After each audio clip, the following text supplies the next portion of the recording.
तो चलिए दोस्तों, आज का वीडियो स्टार्ट करते हैं। वीडियो स्टार्ट करने से पहले आपके बता देता हूं, ये वीडियो उन्हीं बच्चों के लिए है जो रीट एग्जाम की तैयारी कर रहा है। ठीक है, चाहे आप रीट एग्जाम में लेवल 1 की तैयारी कर रहे हो, चाहे लेवल 2 की तैयारी कर रहे हो, सभी बच्चों के लिए वीडियो काफी ज्यादा इंपॉर्टेंट होने वाला है।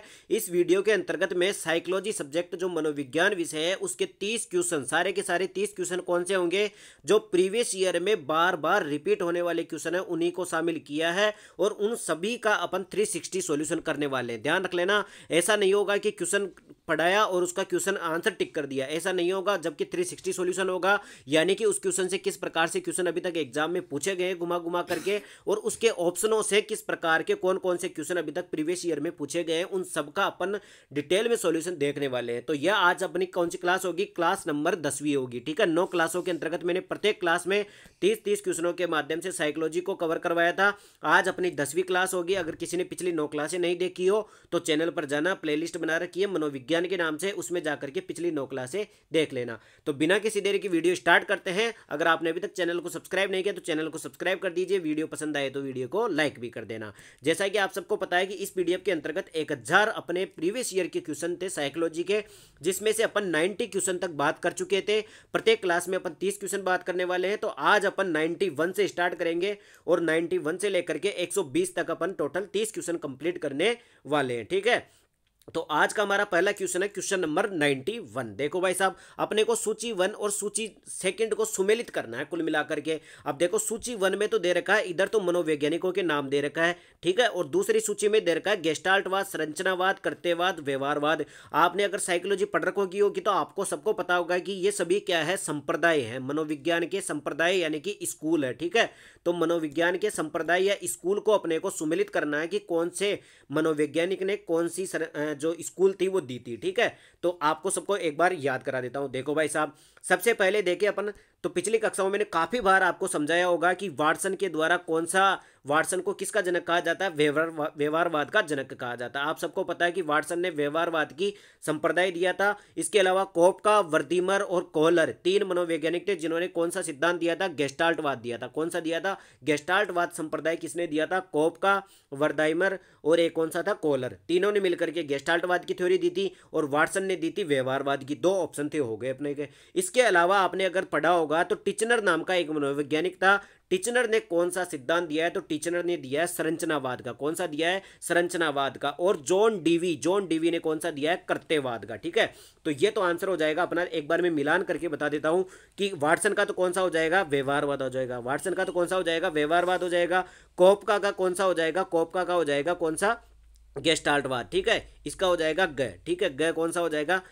कोपका का हो जाएगा गेस्टाल्टवाद और टिचनर का हो जाएगा संरचनावाद। टिचनर का हो जाएगा संरचनावाद और जॉन डीवी का हो जाएगा कर्तव्यवाद। ठीक है, ये हो जाएगा कर्तव्यवाद। ये तो हो गया यहां से। इसके अलावा इस क्वेश्चन से कौन कौन से क्वेश्चन अभी तक एग्जाम में पूछे गए उनको भी देख लेते हैं। सबसे पहले आपको एक मनोवैज्ञानिक दिखाई दे रहा होगा, जॉन डीवी। जॉन डीवी, आप सबको पता है कि इसको मैंने आपको कैसे याद कराया था। जॉन डीवी यानी कि डीवी था, इसका डॉक्यूमेंट वेरिफिकेशन नहीं हुआ था, इस कारण से इसको बाहर निकाल दिया था।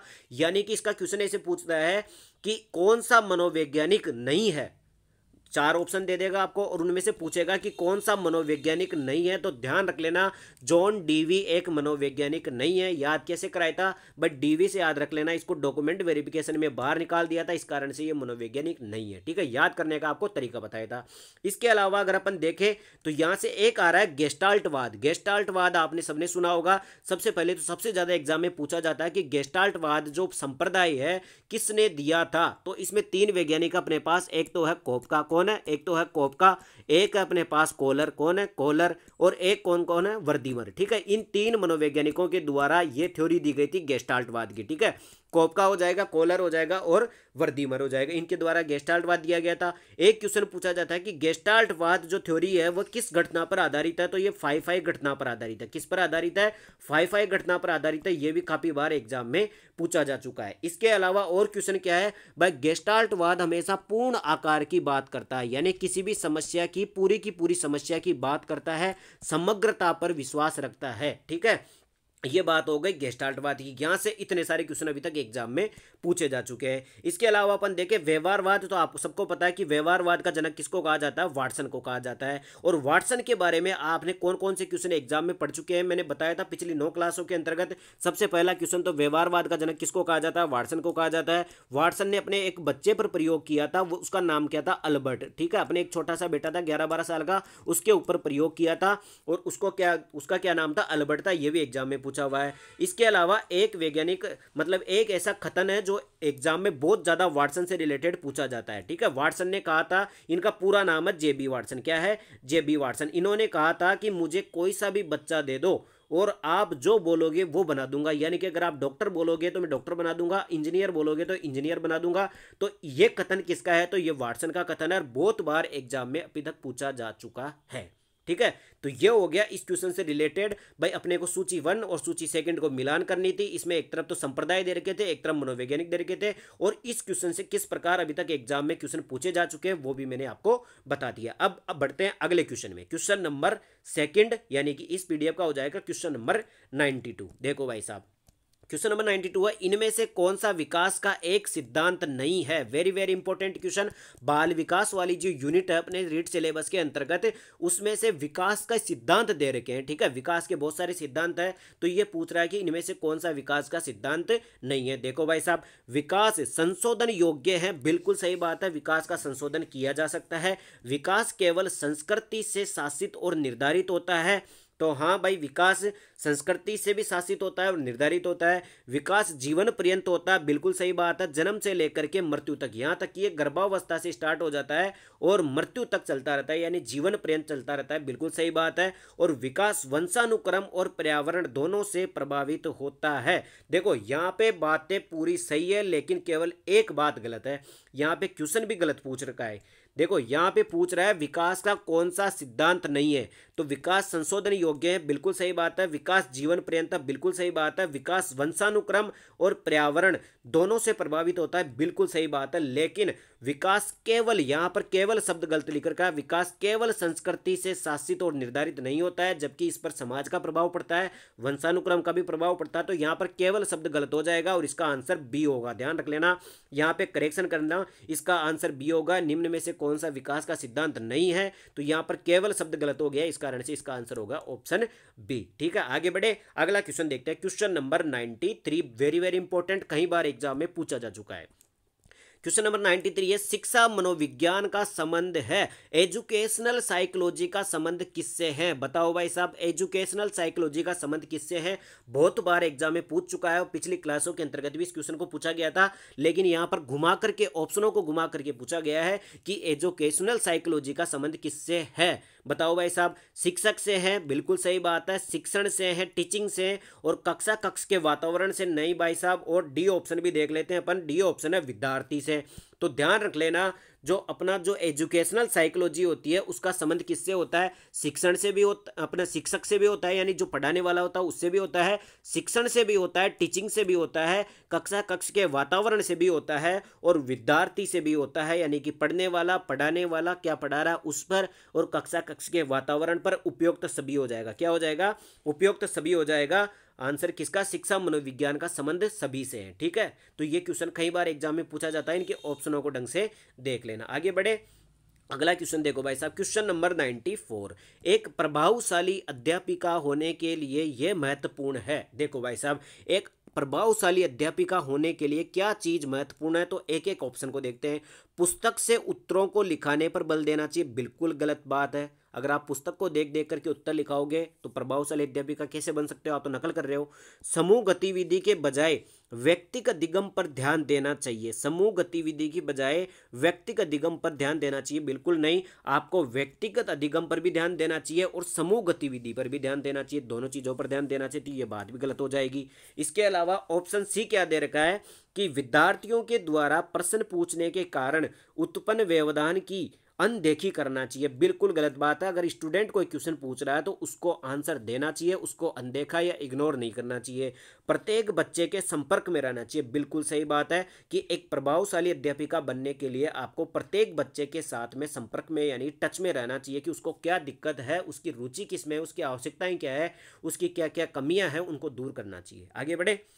अगला क्वेश्चन है क्वेश्चन नंबर 95। आज का क्वेश्चन नंबर 5वां। शिक्षा के क्षेत्र में व्यवहारवादियों का सबसे बड़ा योगदान है। शिक्षा के क्षेत्र में व्यवहारवादियों का सबसे बड़ा योगदान है। किस चीज में सबसे ज्यादा योगदान है, किसका? व्यवहारवादियों का। ठीक है, यहां से क्वेश्चन पूछूं अगर मैं आपको व्यवहारवाद का जनक कौन है तो वो हो जाएगा वाटसन। काफी बार एग्जाम में पूछा जा चुका है। ठीक है, तो वाटसन हो जाएगा व्यवहारवाद का जनक। अब ये पूछ रहा है कि शिक्षा के क्षेत्र में व्यवहारवादियों का क्या योगदान है आखिरकार, तो इनका योगदान है वस्तुनिष्ठता। ऑब्जेक्टिविटी क्या है? ऑब्जेक्टिविटी या वस्तुनिष्ठता शिक्षा के क्षेत्र में व्यवहारवादियों का सबसे बड़ा योगदान है। ठीक है, काफी अच्छा क्वेश्चन है, सीटेट एग्जाम में कई बार रिपीट हो चुका है। ठीक है, आगे बढ़े। अगला क्वेश्चन देखते हैं भाई साहब, क्वेश्चन नंबर 96। उससे पहले अगर आपने चैनल को सब्सक्राइब नहीं किया तो जरूर कर दीजिए। वीडियो पसंद आ रहा हो तो वीडियो को लाइक भी कर देना। और पिछली आपने कितनी क्लासें, 9 क्लासें में ले चुका हूं, आपने नहीं देखा हो तो प्लेलिस्ट बना रखी है, उस पर जाकर के देख लेना। ठीक है, तो आज का क्वेश्चन नंबर 6 है, क्वेश्चन नंबर 96 देखते हैं भाई साहब। अधिगम में ने प्रभाव का नियम दिया था। आप सभी को पता है कि इस क्वेश्चन को मैं पिछली 9 क्लासों के अंतर्गत इतना कंठस्थ याद करा चुका हूं कि अपन जो प्रभाव का नियम है ये कौन सा नियम है। देखो भाई साहब, अपन जब अधिगम वाला चैप्टर पढ़ते हैं तो उसके अंतर्गत एक वैज्ञानिक आते हैं, कौन? थॉर्नडाइक। ठीक है, थॉर्नडाइक ने सीखने के, अधिगम को क्या बोला जाता है? सीखना। तो सीखने के कुछ नियम दिए थे, उनको 2 भागों में बांटा। एक तो मुख्य नियम दिए थे और एक गौण नियम दिए थे। एक तो मुख्य नियम बताए थे, एक गौण नियम बताए थे। मुख्य नियम कितने बताए थे? 3 बताए थे भाई साहब, बिल्कुल सही बात है। और गौण नियम कितने बताए थे? 5 बताए थे। 5 या 6 गौण नियम बताए गए थे। ठीक है, अब ये 5 या 6 तो नहीं पूछते, लेकिन ये मुख्य नियमों के नाम जरूर पूछा जाता है। ठीक है, तो इन मुख्य नियमों के नाम याद रखना पड़ेगा। सबसे पहला था तत्परता का नियम यानी तैयारी का नियम। दूसरा था अभ्यास का नियम यानी कि प्रैक्टिस का नियम। और तीसरा था प्रभाव का नियम। कौन सा था? प्रभाव का नियम। अब देखो भाई साहब, अधिगम के नियम किसने दिए? थॉर्नडाइक ने दिए थे। कितने नियम दिए? मुख्य नियम 3 नियम दिए थे। पहला तत्परता का नियम, दूसरा अपना अभ्यास का नियम, और तीसरा हो जाएगा प्रभाव का नियम। यहां पे क्या पूछ रहा है कि प्रभाव का नियम किसने दिया था? तो थॉर्नडाइक ने दिया था। अब ये क्वेश्चन इतना इंपॉर्टेंट है कि यहां से लगभग 10 से 15 क्वेश्चन प्रीवियस ईयर में पूछे गए। कैसे भाई साहब? देखते जाओ। सबसे पहला मनोवैज्ञानिक पकड़ते हैं अपन, पावलोव। देखो भाई साहब, पावलोव के बारे में क्या क्या क्वेश्चन पूछा हुआ है। पावलोव ने किस पर प्रयोग किया था? कुत्ते पर प्रयोग किया था। एक क्वेश्चन सबसे ज्यादा एग्जाम में पूछा हुआ। पावलोव के सिद्धांत का नाम क्या है अधिगम के अंतर्गत? तो इसका हो जाएगा प्राचीन अनुबंधन का सिद्धांत, या फिर शास्त्रीय अनुबंधन का सिद्धांत किसका है? पावलोव का है। इसके अलावा इसने प्रयोग किस पर किया था? कुत्ते पर प्रयोग किया था। ये सारे क्वेश्चन है पावलोव के। इसके अलावा अगर अपन बात करें, स्किनर की बात करें यहां से, तो इसका नाम क्या है? इसका पूरा नाम है बीएफ स्किनर। क्या नाम है? BF Skinner. और ये कहाँ का रहने वाला है? अमेरिका का। ये क्वेश्चन भी काफी बार पूछा हुआ है भाई, बीएफ स्किनर कहाँ का रहने वाला है? अमेरिका का। इसका सिद्धांत का नाम क्या है? इसका सिद्धांत का नाम है क्रिया प्रसूत अनुबंधन का सिद्धांत। कौन सा सिद्धांत? क्रिया प्रसूत अनुबंधन का सिद्धांत, या इसी को बोला जाता है सक्रिय अनुबंधन का सिद्धांत। ठीक है, और इसके अलावा बीएफ स्किनर के बारे में एग्जाम में कौन सा क्वेश्चन पूछा हुआ है? एक क्वेश्चन पूछा हुआ है कि स्किनर ने किस पर प्रयोग किया था? तो इन्होंने चूहे और कबूतर के ऊपर प्रयोग किया था। चूहे और कबूतर के ऊपर प्रयोग किया था। इसके अलावा स्किनर ने अधिगम में सबसे ज्यादा महत्वपूर्ण किसको बताया था? पुनर्बलन को बताया था। किसको बताया था? पुनर्बलन को सबसे ज्यादा महत्वपूर्ण बताने वाला कौन था? वो भी स्किनर था। ये सारे क्वेश्चन एग्जाम में बीएफ स्किनर के बारे में पूछे जा चुके हैं। ठीक है, अगला देखते हैं भाई साहब क्वेश्चन। अगला देर का थॉर्नडाइक। थॉर्नडाइक के बारे में आपको जस्ट मैंने बता दिया। सबसे पहले तो इसका एग्जाम में क्वेश्चन पूछा जाता है कि जो शिक्षा मनोविज्ञान है उसका जनक कौन है? शिक्षा मनोविज्ञान आप सभी जानते हैं, मनोविज्ञान की बहुत सारी शाखाएं होती है। बाल मनोविज्ञान, शिक्षा मनोविज्ञान, बहुत सारी शाखाएं होती है। उसमें से शिक्षा मनोविज्ञान का जनक कौन था? वो थॉर्नडाइक था। शिक्षा मनोविज्ञान का जनक कौन था? वो थॉर्नडाइक था। ठीक है, एक तो बात ये याद रख लेना। इसके अलावा इनको कहा जाता है प्रथम शैक्षिक मनोवैज्ञानिक। प्रथम शैक्षिक मनोवैज्ञानिक किसको कहा जाता है? थॉर्नडाइक को, क्योंकि शिक्षा मनोविज्ञान ही सबसे पहले इन्होंने दी थी, तो प्रथम शैक्षिक मनोवैज्ञानिक भी इनको कहा जाता है। इसके अलावा इनका सिद्धांत पूछा जाता है कि अधिगम के अंतर्गत इन्होंने कौन सा सिद्धांत दिया था, तो प्रयास एवं त्रुटि का सिद्धांत किसने दिया था, थॉर्नडाइक ने दिया था। इन्होंने किस पर प्रयोग किया था, बिल्ली पर प्रयोग किया था। इसके अलावा जब आप बुद्धि वाला चैप्टर पढ़ते हो साइकोलॉजी के अंतर्गत, तो उसमें बुद्धि के कुछ सिद्धांत है, उसमें से था मल्टी फैक्टर इंटेलिजेंस, ठीक है, बहुतत्व का सिद्धांत, बुद्धि का बहुतत्व का सिद्धांत मल्टी फैक्टर थ्योरी किसने दी थी, वो भी थॉर्नडाइक ने दी थी। इसके अलावा थॉर्नडाइक ने अधिगम के कुछ नियम बताए थे, जिनमें से 3 तो मुख्य नियम थे और 5 कौन से थे, अपने पास गौण नियम थे। 3 मुख्य नियम कौन कौन से थे, तत्परता का नियम, प्रभाव का नियम और अभ्यास का नियम। इन तीनों का आपको याद रखना है। तो ये क्वेश्चन सारे हो गए थॉर्नडाइक के, जो कि अभी तक एग्जाम में पूछे जा चुके हैं, ठीक है। इसके अलावा चौथा ऑप्शन दे रखा वाटसन का, थोड़ी देर पहले बताया था, वाटसन को व्यवहारवाद का जनक कहा जाता है। इन्होंने अपने बेटे अल्बर्ट पर प्रयोग किया था। और इसके अलावा इनका क्या क्वेश्चन बनता है वाटसन का, भाई इनका कथन फेमस है कि मुझे कोई सा भी बच्चा दे दो और तुम जो चाहोगे वो मैं इनको बना दूंगा, ठीक है। ये भी कथन इनका एग्जाम में पूछा हुआ है। तो कुल मिलाकर के यहाँ से इस क्वेश्चन से लगभग अपने 15 से 20 क्वेश्चन तैयार हो चुके हैं। तो ये क्वेश्चन काफी ज्यादा इंपॉर्टेंट है, ठीक है। आगे बढ़े, अगला क्वेश्चन देखो भाई साहब, क्वेश्चन नंबर 97, आज का क्वेश्चन नंबर 7। देखो भाई साहब, क्वेश्चन नंबर 97 है, कौन सा युग्म सीखने में पुनर्बलन को महत्वपूर्ण नहीं मानता है। बताओ भाई साहब, कौन सा युग्म सीखने में यानी कि अधिगम के अंतर्गत पुनर्बलन को महत्व नहीं मानता है, पुनर्बलन को महत्वपूर्ण नहीं मानता है। तो देखो भाई साहब, स्किनर का जस्ट मैंने आपको बताया था, भाई स्किनर तो अधिगम में पुनर्बलन को सबसे ज्यादा महत्वपूर्ण मानता है। इसके अलावा क्लार्क हल के बारे में आपने देखा होगा, क्लार्क हल भी पुनर्बलन को महत्वपूर्ण मानते हैं। इसके अलावा हल आ गया तो सीधी सी बात है, आपको 3 नाम याद रखने, कौन कौन से, 2 ही नाम याद रख लो, स्किनर और क्लार्क हल, ये दोनों पुनर्बलन को महत्वपूर्ण मानते हैं। किसके अंतर्गत, अधिगम के अंतर्गत, सीखने के अंतर्गत पुनर्बलन को सबसे ज्यादा महत्वपूर्ण मानने वाले कौन है, स्किनर और क्लार्क हल।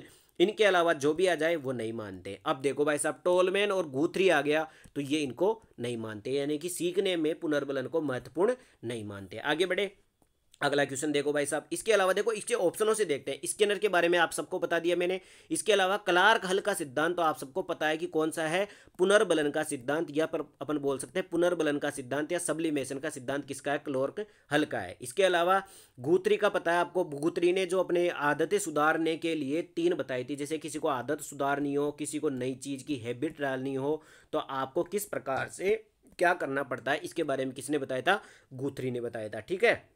आगे बढ़ते हैं भाई साहब, question number 98, very very important और काफी ज्यादा इंपॉर्टेंट क्वेश्चन है। यहां से मैं आपको टोटल 10 से 15 क्वेश्चन ऐसे बताऊंगा जो एग्जाम में प्रीवियस ईयर में पूछे गए इसी क्वेश्चन से, ठीक है ना।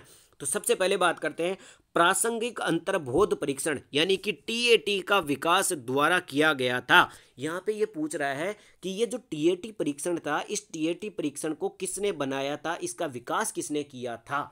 तो सबसे पहले तो अपने को यह पता होना चाहिए कि टीएटी है क्या।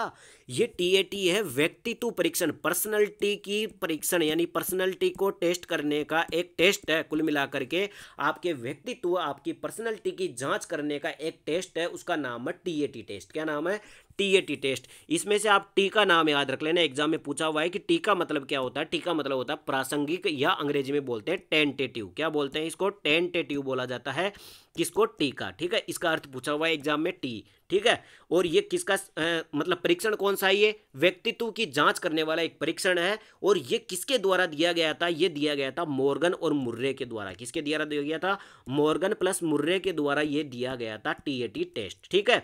और सबसे ज्यादा एग्जाम में पूछा जाता है कि किस विधि पर आधारित है व्यक्तित्व की, ये प्रक्षेपी विधि पर आधारित है। किस पर आधारित है, प्रक्षेपी विधियों पर आधारित है टीएटी टेस्ट, ठीक है। इसके अलावा बात करें अपन, बहुत सारे टेस्ट है जो प्रक्षेपी विधि पर आधारित है। कौन कौन से, एक तो टीएटी है, एक सीएटी है, एक आईबीटी है, इसके अलावा पीएफटी है, इसके अलावा एक कौन सा था, एससीटी है, इसके अलावा भी बहुत सारे हैं, ठीक है। अब इन सभी के अपने को याद होना चाहिए कि इन सबको किसने दिया था, सबसे ज्यादा एग्जाम में यही पूछा जाता है। तो सबसे पहले टीएटी का तो मैंने बता दिया, मॉर्गन और मुर्रे के द्वारा दिया गया था। सीएटी टेस्ट किसके द्वारा दिया गया था, सीएटी का सी का मतलब था यहाँ पर चाइल्ड था, ठीक है। चाइल्ड का कौन देगा, बालक देगा, बालक से ये हो जाएगा बेलक, कौन हो जाएगा, बेलक। तो सीएटी टेस्ट किसने दिया था, बेलक ने दिया था। किसने दिया था, बेलक ने दिया था। इसके अलावा आईबीटी टेस्ट किसने दिया था, इंक ब्लॉट टेस्ट किसने दिया था, स्याही धब्बा परीक्षण किसने दिया था, ये दिया था अपने किसने, रोसा ने। किसने दिया था, रोसा ने दिया था इंक ब्लॉट टेस्ट, स्याही धब्बा परीक्षण। इसके अलावा पीएफटी का मतलब क्या है, यहाँ पर पिक्चर फ्रस्ट्रेशन टेस्ट है, और एससीटी का मतलब क्या है, यहाँ पर सेंटेंस कंप्लीट टेस्ट है। और ये सारे टेस्ट कौन से हैं, प्रक्षेपी विधियों पर आधारित है और अपने व्यक्तित्व की जांच करने वाले सभी के सभी टेस्ट है। ठीक है, ये सब आपको ध्यान होना चाहिए, यहाँ से काफ़ी ज़्यादा इंपॉर्टेंट क्वेश्चन है और कई बार एग्जाम में पूछा जाता है। इसके अलावा अब टीएटी की बात चल रही है तो इसकी एक दो बातें और बता देता हूँ। सबसे पहले तो प्रक्षेपी विधियों पर आधारित है, दूसरी बात मॉर्गन मुर्रे के द्वारा दी गई है, और इसमें कितने कार्ड है, इसमें 30 तो कार्ड है जिन पर चित्र बने हुए हैं, इसके अलावा एक कार्ड खाली है। तो आपको अगर एग्जाम में पूछ ले कि इसमें कितने कार्ड है टोटल, अगर ऑप्शन में 30 हो तो 30 कर देना, 31 हो तो 31 कर देना, एग्जाम में पूछा हुआ क्वेश्चन है। ठीक है, और इसमें क्या होता है कि चित्र दिखाए जाते हैं, कार्ड के माध्यम से चित्र दिखाए जाते हैं और अपने को कहानी लिखनी होती है, उस पर कहानी लिखनी होती है, उस कहानी के माध्यम से फिर अपना जो व्यक्तित्व होता है उसको मापा जाता है। ठीक है, ये हो गया टीएटी टेस्ट। तो कुल मिलाकर के वेरी वेरी इंपॉर्टेंट क्वेश्चन था, कई बार एग्जाम में आ चुका है, रीट एग्जाम के अंतर्गत भी। ठीक है, आगे बढ़े, अगला क्वेश्चन देखो भाई साहब, क्वेश्चन नंबर 99, आज का क्वेश्चन नंबर 9। देखो, टंत स्किनर के अनुसार बच्चों में भाषा विकास परिणाम होता है।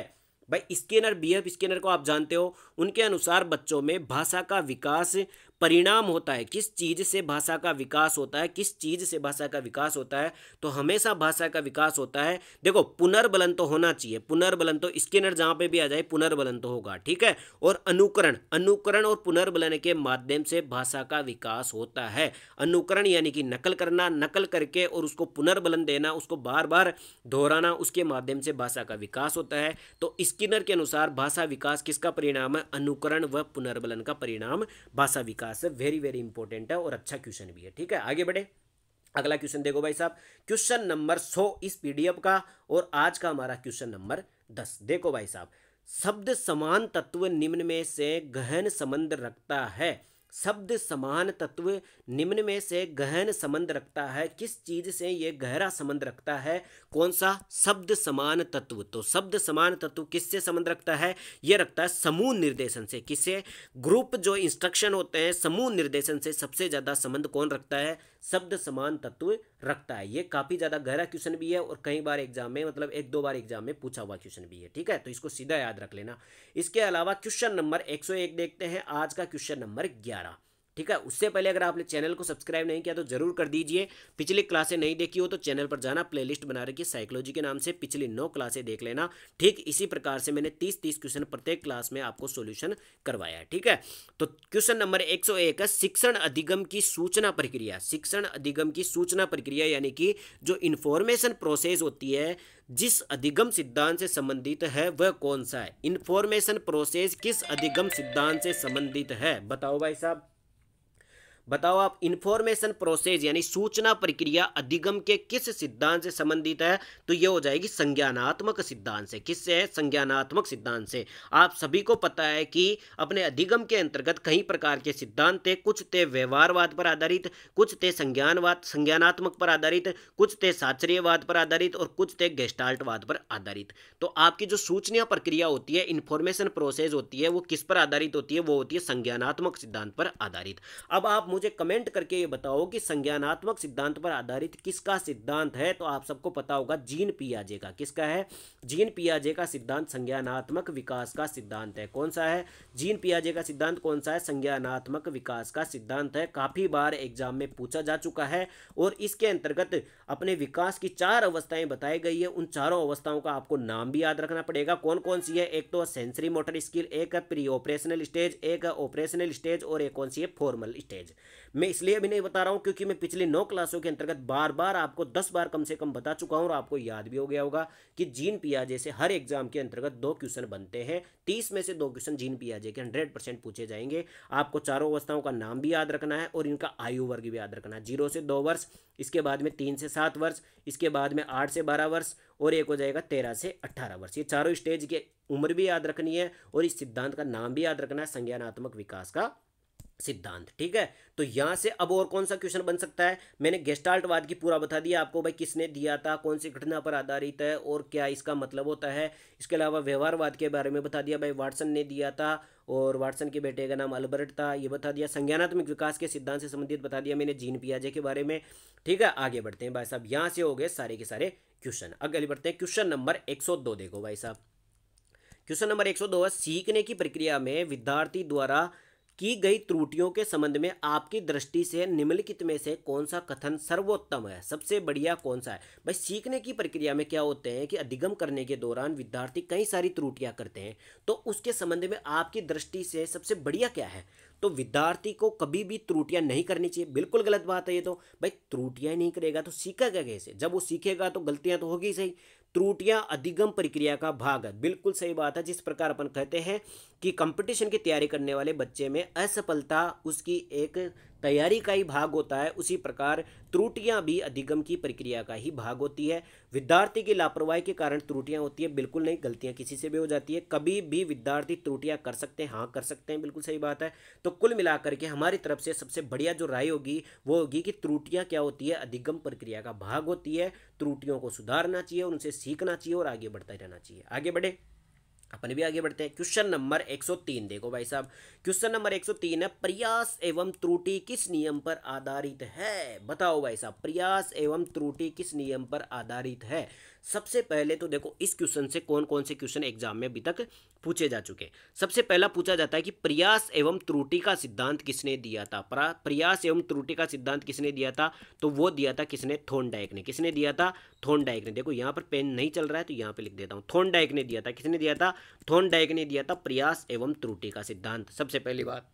इसके अलावा इसी सिद्धांत को प्रयत्न एवं भूल का सिद्धांत भी कहा जाता है। इसमें बिल्ली के ऊपर प्रयोग किया था। लेकिन यहाँ पे क्वेश्चन क्या पूछ रहा है, यहाँ पे पूछ रहा है कि ये किस नियम पर आधारित है, ये सिद्धांत किस नियम पर आधारित है।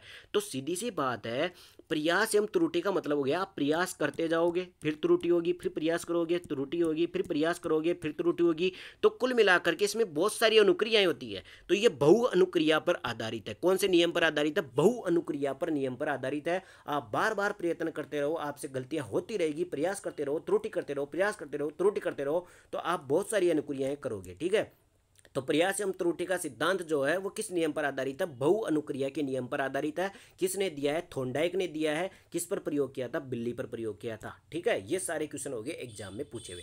ठीक है, इसके अलावा यहाँ से एक मनोवर्ती शब्द समझ में आ रहा है। इस मनोवर्ती को ही बोला जाता है, क्या बोला जाता है, आचरण। क्या बोला जाता है, आचरण।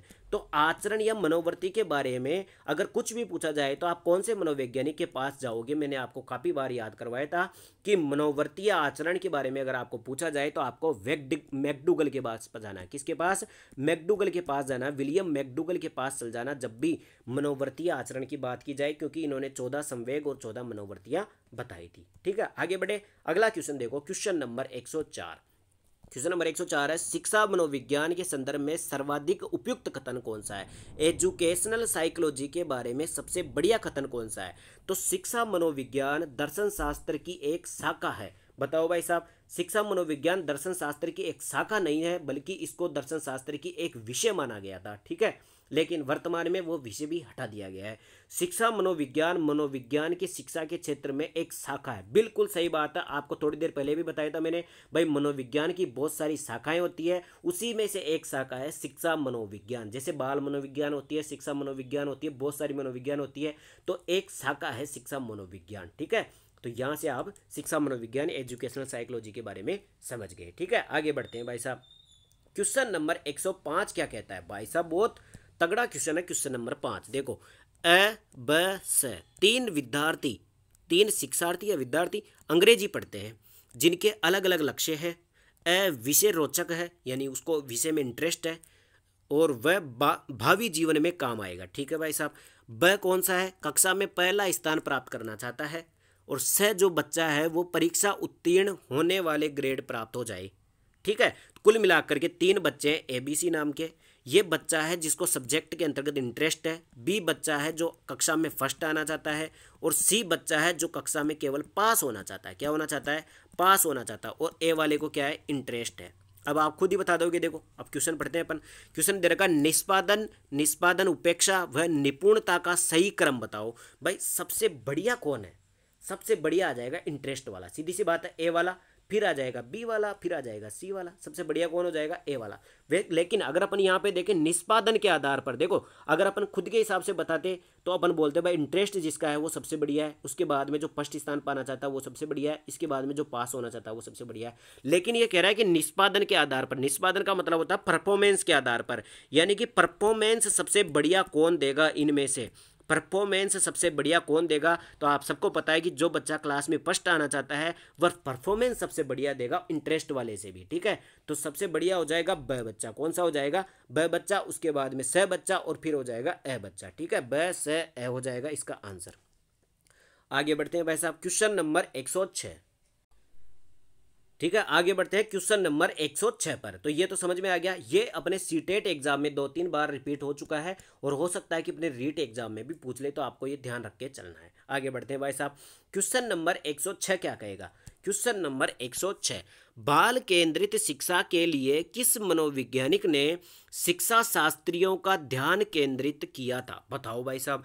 अब ये यहाँ पे क्वेश्चन इतनी बार एग्जाम में घुमा घुमा करके पूछा था, आपको पिछली क्लासों में भी ये क्वेश्चन आया होगा कि बाल केंद्रित शिक्षा के बारे में कौन सा मनोवैज्ञानिक सबसे ज़्यादा जोर देता है। सबसे पहले बाल केंद्रित शिक्षा का मतलब हो गया बालक को केंद्र में रखकर दी जाने वाली शिक्षा, बालक की रुचि, उसके इंटरेस्ट, उसकी आवश्यकताओं, उसकी योग्यताओं, उसकी कमियों को ध्यान में रखते हुए उसको जो शिक्षा दी जाती है उसी को बाल केंद्रित शिक्षा कहा जाता है। तो किस मनोवैज्ञानिक ने इस पर सबसे ज़्यादा ध्यान केंद्रित किया था? वो किया था रूसो ने। किसने किया था? रूसो ने, ठीक है। वेरी वेरी इंपॉर्टेंट क्वेश्चन है, कई बार एग्जाम में पूछा जाता है और घुमा घुमा करके पूछा जाता है।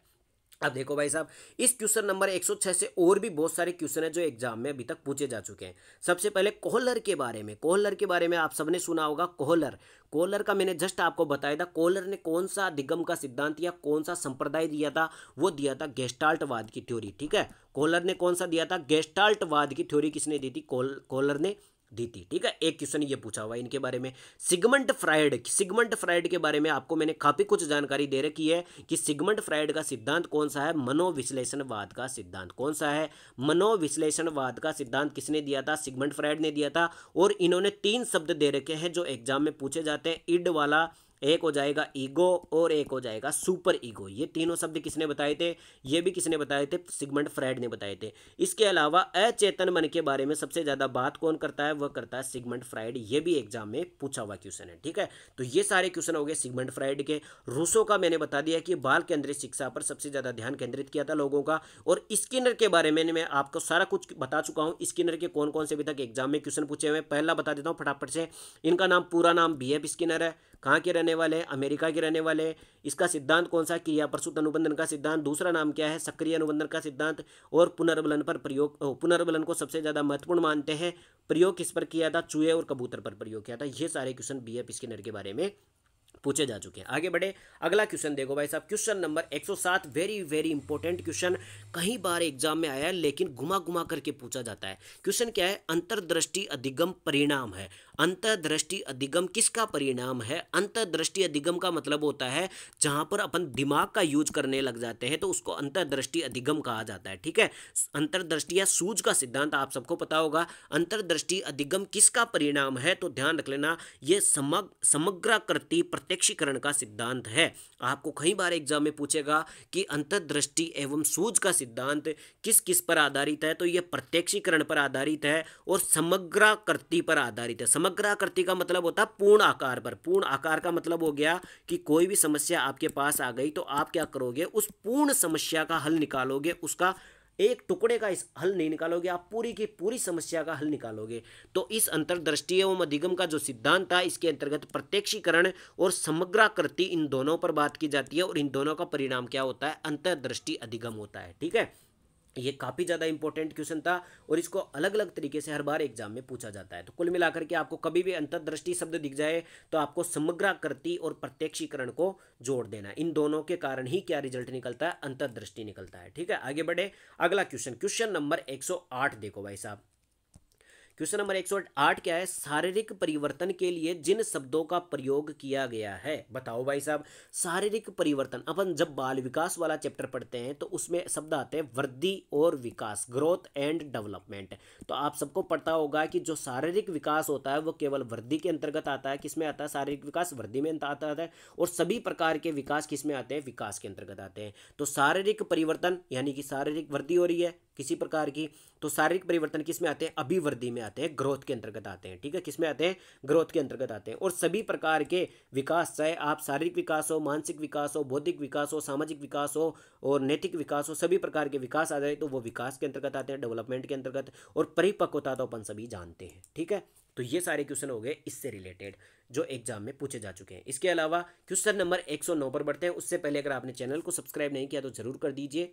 वीडियो पसंद आ रहा हो तो वीडियो को लाइक भी कर देना। पिछली वीडियो नहीं देखी हो तो वो भी देख लेना। क्वेश्चन नंबर 109 है, क्रिया प्रसूत मुख्यतः बल देता है। अपन सभी जानते हैं क्रिया प्रसूत अनुबंधन का सिद्धांत किसने दिया था? बीएफ स्किनर ने दिया था। इसी को सक्रिय अनुबंधन का सिद्धांत भी कहा जाता है। तो ये किस चीज पर बल देता है? ये सिद्धांत किस चीज पर बल देता है? तो ऑप्शन ए है शिक्षक पर। देखते भाई साहब, बाकी के ऑप्शन भी देख लेते हैं। तो क्रिया प्रसूत मुख्यतः किस चीज पर बल देता है? तो ये देता है शिक्षक पर, बिल्कुल नहीं। मुख्यतः वातावरण पर, बिल्कुल नहीं। ये देता पुनर्बलन पर। आप सबको बताया था मैंने भाई, बीएफ स्किनर का सिद्धांत है क्रिया प्रसूत अनुबंधन का सिद्धांत, और ये कहता है कि अधिगम में सबसे ज्यादा प्रभाव पड़ता है पुनर्बलन का। किसका प्रभाव पड़ता है? पुनर्बलन का। ठीक है, तो ये सबसे ज्यादा मुख्यतः किस पर बल देता है? पुनर्बलन पर बल देता है। ठीक है, ये क्वेश्चन काफी ज्यादा इंपॉर्टेंट है, कई बार एग्जाम में पूछा हुआ है। अब देखते हैं क्वेश्चन नंबर 110। क्वेश्चन नंबर 110 है आज का हमारा क्वेश्चन नंबर 20। समावेशी शिक्षा के संदर्भ में भाषा शिक्षण के लिए अनिवार्य है। समावेशी शिक्षा, इसका मतलब क्या होता है? समावेशी शिक्षा का मतलब होता है एक सामान्य बच्चा और एक विशेष बच्चा। कौन सा बच्चा? एक तो सामान्य बच्चा और एक विशेष बच्चा। विशेष बच्चा का मतलब समझ गए भाई, जो कि मतलब किसी भी प्रकार की दिव्यांग जो बच्चे होते हैं उनको विशेष स्पेशल चाइल्ड कहा जाता है, और बाकी के नॉर्मल बच्चों को सामान्य बच्चे कहा जाता है। तो अगर विशेष बच्चा और सामान्य बच्चा एक ही छत के नीचे एक ही क्लास में एक साथ पढ़ते हैं तो उसको समावेशी शिक्षा कहा जाता है। क्या कहा जाता है? समावेशी शिक्षा। ये तो समझ में आ गया। अब ये पूछ रहा है कि समावेशी शिक्षा के संदर्भ में भाषा शिक्षण के लिए अनिवार्य क्या है? भाषा शिक्षण के लिए अनिवार्य क्या है? अगर आपको लैंग्वेज टीचिंग करनी हो तो उसके लिए आपका अनिवार्य क्या है? तो ध्यान रख लेना, विभिन्न प्रकार की गतिविधियों का उपयोग आपको करना पड़ेगा। भाई समावेशी शिक्षा है, सीधी सी बात है, उसमें स्पेशल बच्चे भी बैठे हुए हैं, तो आपको विभिन्न प्रकार की गतिविधियों का उपयोग करना पड़ेगा लैंग्वेज पढ़ाने के लिए। ठीक है, आगे बढ़े। अगला क्वेश्चन देखो भाई साहब, क्वेश्चन नंबर 111। क्वेश्चन नंबर 111, क्रिया प्रसूत अनुकूलन में पुनर्बलन निर्भर करता है किस चीज पर? अब देखो, अपन ने ये तो देख लिया कि क्रिया प्रसूत अनुबंधन का सिद्धांत किसने दिया था? बीएफ स्किनर ने दिया था। और ये सबसे ज्यादा किस पर मुख्यतः बल देता है? पुनर्बलन पर बल देता है। लेकिन ये कह रहा है कि क्रिया प्रसूत अनुकूलन में पुनर्बलन किस चीज पर निर्भर करता है? भाई क्रिया प्रसूत अनुबंधन के अनुसार अधिगम पर अधिगम किस पर डिपेंड करता है? पुनर्बलन पर। लेकिन पुनर्बलन आगे किस पर निर्भर करता है? तो ध्यान रख लेना, अनुक्रिया की प्रकृति पर। किस पर? आप याद रख लेना, उद्दीपक की प्रकृति नहीं होगा, केवल और केवल अनुक्रिया की प्रकृति पर पुनर्बलन डिपेंड करता है। आप सब जानते हो पुनर्बलन को बीएफ स्किनर के द्वारा दो भागों में बांटा गया था। कौन से? पुनर्बलन को स्किनर ने दो भागों में बांटा था। कौन कौन से में? भाई एक तो अपना होता है आंशिक पुनर्बलन, ठीक है, जिसमें अपन आंशिक थोड़े थोड़े रूप में पुनर्बलन देते हैं, और एक होता है पूर्ण पुनर्बलन, एक साथ पूरा पुनर्बलन दे देते हैं। तो ये किस पर डिपेंड करेगा? आपकी अनुक्रिया पर, आप किस प्रकार का रिस्पॉन्स करोगे उस पर डिपेंड करेगा। ठीक है, अगर आप अच्छा रिस्पॉन्स करोगे तभी आपको पुनर्बलन मिलेगा। अगर आप मतलब कि गलत करोगे तो आपको फिर पनिशमेंट मिलेगी। भाई सीधी सी बात है, पुनर्बलन थोड़ी मिल सकता है। तो ये किस पर डिपेंड करता है? ये अनुक्रिया की प्रकृति पर डिपेंड करता है। अनुक्रिया जिस प्रकार की होगी, सही काम करोगे तो आपको पुनर्बलन मिलेगा, अगर आप गलत काम करोगे तो आपको पुनर्बलन नहीं मिलेगा। ठीक है, तो ये किस पर डिपेंड करता है? अनुक्रिया की प्रकृति पर डिपेंड करता है। ये आप जब सिद्धांत पढ़ते हो तो उसके अंतर्गत आता है। ठीक है, क्वेश्चन नंबर 112 है, विभिन्नता का नियम प्रतिपादित किया था। विभिन्नता का नियम किसने दिया था? विभिन्नता का नियम जो विभिन्नता का नियम था वो डिफरेंसेस का नियम था, वो किसने दिया था? तो ये दिया था डार्विन ने। किसने दिया था? डार्विन ने। डार्विन का केवल एक ही क्वेश्चन पूछा जाता है, डार्विन का एक ही क्वेश्चन पूछा जाता है, विभिन्नता का नियम किसने दिया था? केवल यही क्वेश्चन पूछा जाता है, तो डार्विन ने दिया था। किसने दिया था?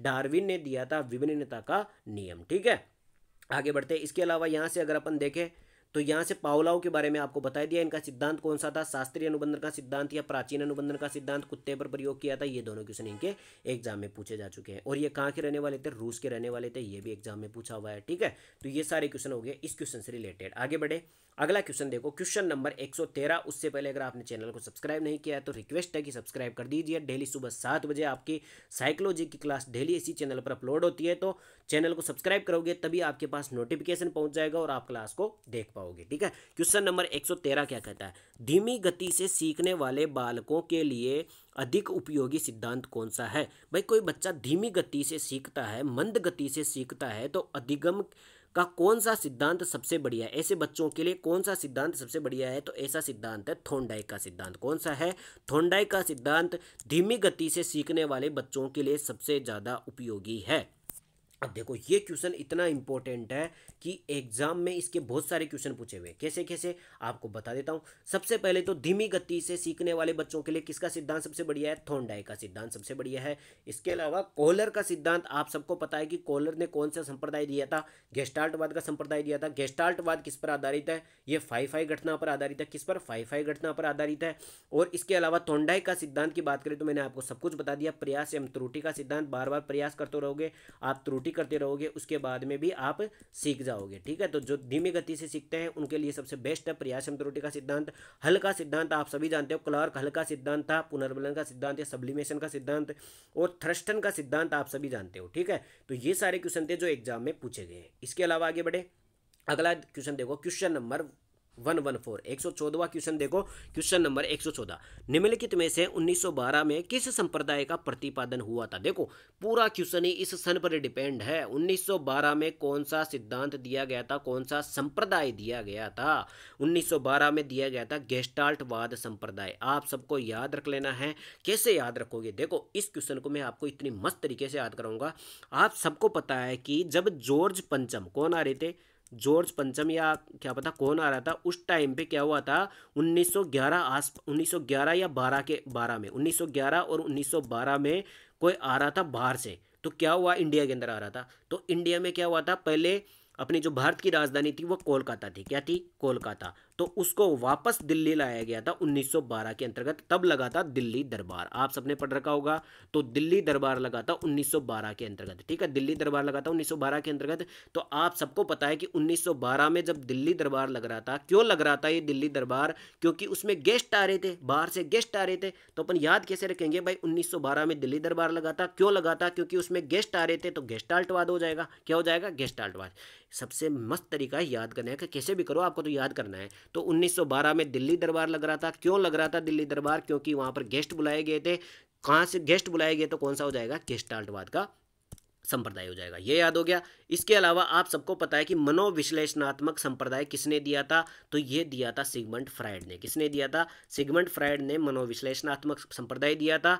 और इसके अलावा गेस्टाल्टवाद संप्रदाय किस किसने दिया था, वर्दीमर ने और कोहलर ने और कोपका ने। ठीक है, वर्दीमर, कोपका और कोहलर, इन 3 लोगों ने मिलकर के क्या दिया था, गेस्टाल्टवाद का सिद्धांत दिया था। किस घटना पर आधारित है, ये 5-5 घटना पर आधारित है। 5-5 घटना पर आधारित है। आगे बढ़े, ये सारे क्वेश्चन इस क्वेश्चन से पूछे गए हैं अभी तक एग्जाम के अंतर्गत। क्वेश्चन नंबर 115 देखो, क्वेश्चन नंबर 115 क्या कहता है।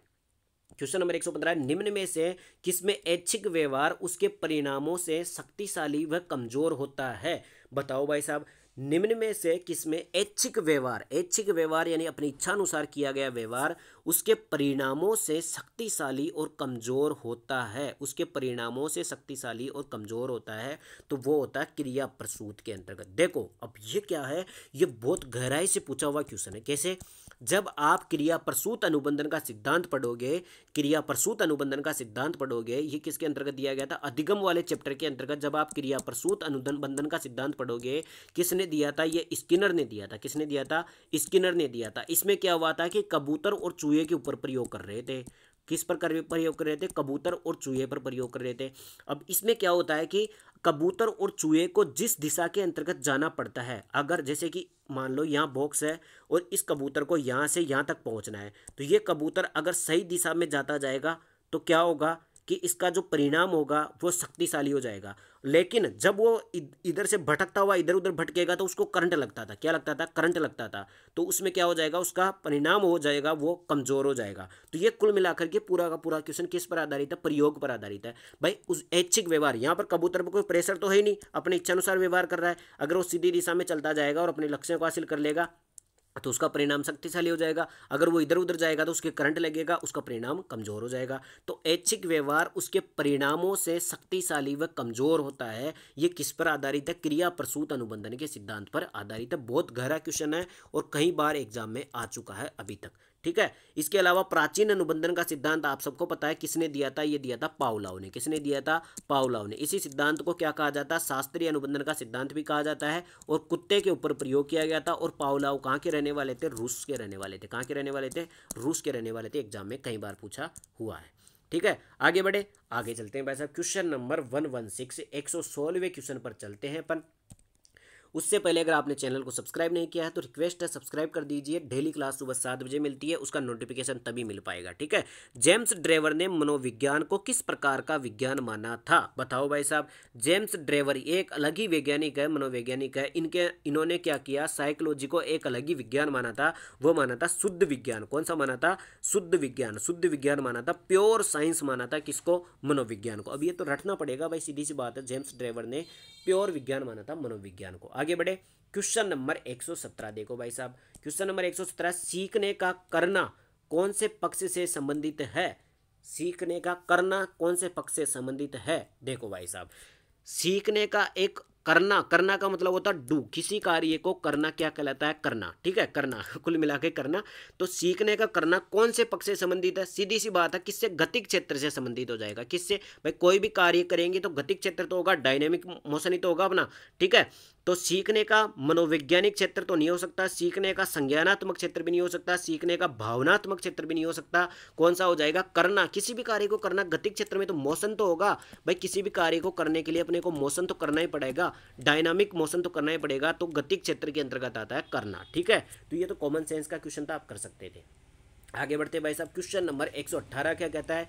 निम्नलिखित में से चिंपैंजियों पर प्रयोग किसके द्वारा किया गया था? Very very very important question और कई बार पूछा जाता है। जैसे कि आप सबको पता है कि कुत्ते पर प्रयोग किया था पावलोव ने, बिल्ली पर प्रयोग किया था थॉर्नडाइक ने, चूहे और कबूतर पर प्रयोग किया था स्किनर ने। उसी प्रकार चिंपांजी पर प्रयोग किसने किया था? चिंपांजी पर प्रयोग किसने किया था? वो किया था कोहलर के द्वारा। किसके द्वारा किया था? कोहलर के द्वारा। जो अपना सिद्धांत है, कोहलर के द्वारा एक सिद्धांत दिया गया था अधिगम के अंतर्गत। कौन सा? अंतर्दृष्टि एवं सूझ का सिद्धांत। कौन सा था? दृष्टि एवं सूझ का सिद्धांत किसने दिया था? ये दिया था कोहलर ने। किसने दिया था? अब देखो यहाँ पे नाम तीनों ही दे रखे हैं, ठीक है। कोपका द्वारा, कोपका, वर्दाइमर और कोहलर तीनों दे रखे हैं, लेकिन इन तीनों ने मिलकर के तो एक संप्रदाय दिया था, उसका नाम था गेस्टाल्टवाद। क्या था? गेस्टाल्टवाद जो दिया था वो तो एक संप्रदाय था इन तीनों ने मिलकर। लेकिन जो ये अंतर्दृष्टि एवं सूझ का जो सिद्धांत है ये केवल और केवल कोहलर के द्वारा दिया गया था और इसमें एक चिंपांजी पर इस पर प्रयोग किया गया था। चिंपांजी के ऊपर इसने प्रयोग किया था, ठीक है। तो ये काफी ज्यादा इंपॉर्टेंट क्वेश्चन था, काफी बार एग्जाम में पूछा हुआ क्वेश्चन है। क्वेश्चन नंबर 119 जो आकी आज का हमारा लास्ट सेकंड क्वेश्चन है, ठीक है। क्वेश्चन नंबर 119, बच्चों के संज्ञानात्मक विकास को सबसे अच्छे तरीके से कहाँ परिभाषित किया जा सकता है? कौन से विकास को? संज्ञानात्मक विकास को। संज्ञानात्मक विकास को सबसे बढ़िया तरीके से कहाँ पर परिभाषित किया जा सकता है? देखते हैं भाई साहब, ऑप्शन देखते हैं। खेल के मैदान में, देखो भाई साहब, खेल के मैदान में। आगे पढ़ते हैं, विद्यालय कक्षा में, ऑडिटोरियम में और गृह में। तो ध्यान रख लेना, संज्ञानात्मक विकास की बात चल रही है तो ये हो जाएगा विद्यालय या कक्षा में। बच्चे के संज्ञानात्मक विकास यानी उसके बुद्धि का कितना विकास हुआ, उसके दिमाग का कितना विकास हुआ, उसका पता कहाँ पर चलेगा?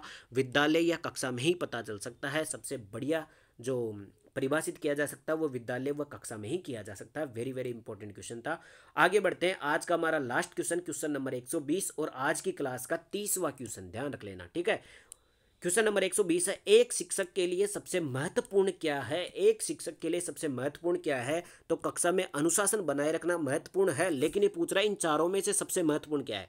कक्षा में समयानुवर्ती, बिल्कुल सही बात है, विद्यार्थियों की कठिनाइयों को दूर करना और एक सुवक्ता होना। तो ध्यान रख लेना, एक शिक्षक के लिए इन चारों में से सबसे ज़्यादा महत्वपूर्ण कार्य कौन सा है? विद्यार्थियों की कठिनाइयों को दूर करना। विद्यार्थी को किस चीज़ में प्रॉब्लम आ रही है, उन चीज़ों को, कठिनाइयों को दूर करना ही जो शिक्षक होता है उसका सबसे महत्वपूर्ण कार्य होता है। देखो साइकोलॉजी के अंतर्गत क्या होता है कि चारों ऑप्शन भी सही होते हैं, लेकिन अपने को वहाँ पर सबसे बेस्ट आंसर चुनना होता है। वैसे भी ये पूछ रहा था कि सबसे महत्वपूर्ण कार्य क्या है, तो सबसे महत्वपूर्ण कार्य है विद्यार्थियों की कठिनाइयों को दूर करना ही सबसे महत्वपूर्ण कार्य है शिक्षक का। ठीक है, तो इस क्लास के अंतर्गत अपन ने टोटल कितने क्वेश्चन करे? 30 क्वेश्चनों का जिक्र किया है, और आप सबको पता है कि मैंने हर क्वेश्चन के अंतर्गत कितने कितने क्वेश्चन प्रीवियस ईयर के बताए हैं साथ में। तो ये क्वेश्चन 30 ही नहीं किए, बल्कि अपन ने 90 से 100 क्वेश्चन कंप्लीट कर लिए हैं इस वीडियो के माध्यम से, जो भी कौन से प्रीवियस ईयर के क्वेश्चन। तो आपकी जो ये क्लास है, चाहे आप रीट लेवल 1 की तैयारी कर रहे हो, चाहे लेवल 2 की तैयारी कर रहे हो, अगर आप इन क्लासों को, मैं जहाँ जब तक एग्जाम नहीं होगा तब तक मैं डेली सुबह 7 बजे आपके साइकोलॉजी के इसी प्रकार 30-30 क्वेश्चन कराते जाऊँगा। अगर आप इन क्लासों को भी देख लेते हो तो आपको क्लास के अंदर ही, देखो क्या होता है, बार बार ये चीज़ें रिपीट होती है, तो मैं बार बार बताऊंगा, उससे क्या होगा कि आपको याद हो जाएगा। ठीक है, तो आप एग्जाम में 30 में से 25 प्लस क्वेश्चन आराम से साइकोलॉजी के अंतर्गत कर सकते हो। ध्यान रख लेना, 2-3 क्वेश्चन तो ऐसे आते हैं जो बिल्कुल नए बनते हैं, फ्रेश, लेकिन 25 क्वेश्चन के लगभग आपके प्रीवियस ईयर में से ही घुमा करके पूछा जाता है। तो अगर आप प्रीवियस ईयर के क्वेश्चनों को अच्छी तरह से एनालिसिस कर लोगे तो आपके 30 में से 25 प्लस क्वेश्चन तो आराम से करे जा सकते हैं एग्जाम के अंदर। तो प्रीवियस ईयर के सारे पेपर में एनालिसिस करा रहा हूँ, सारे क्वेश्चन में एनालिसिस करा हूँ कि किस प्रकार से उस क्वेश्चन को घुमा करके पूछा गया है। और मैं क्या करता हूँ कि हर क्वेश्चन को बार बार बताता हूँ, जिससे क्या होगा कि आपको याद भी हो जाएगा क्लास के अंदर ही। ठीक है, तो अब जिस भी बच्चे ने पिछली 9 क्लासें अगर नहीं देखी है तो अपने चैनल पर एक प्लेलिस्ट बन रखी है मनोविज्ञान के नाम से, उस पर चले जाना और सारे के सारे 9 वीडियो देख लेना। प्रत्येक वीडियो के अंतर्गत मैंने ऐसे ही सेम तरीके से 30-30 क्वेश्चनों का सॉल्यूशन कराया है विस्तार तरीके से। ठीक है, तो उनको देख लेना, बाकी चैनल को सब्सक्राइब कर लेना। सुबह 7 बजे डेली आपके साइकोलॉजी के 30 क्वेश्चनों की ये क्लास कंटिन्यू रहेगी जब तक कि आपका एग्जाम नहीं आ जाता। ठीक है, तो बाकी मिलते हैं कल सुबह 7 बजे क्लास नंबर 11 के अंतर्गत। कौन सी में? क्लास नंबर 11 के अंतर्गत मिलते हैं सुबह 7 बजे। वीडियो पसंद आए तो वीडियो को लाइक भी करना, कमेंट करके जरूर बताया करो। अगर आपको कुछ भी डाउट हो तो कमेंट कर सकते हो, बाकी अगर डाउट भी नहीं हो तो आप ये बताया करो कि क्लास कैसी लगी आपको। ठीक है, बाकी मिलते हैं सुबह 7 बजे। चैनल को सब्सक्राइब जरूर करके जाना, ताकि आपके पास जैसे वीडियो अपलोड होगा आपको तुरंत नोटिफिकेशन पहुँच जाएगा। ठीक है, तो बाय बाय, टेक केयर।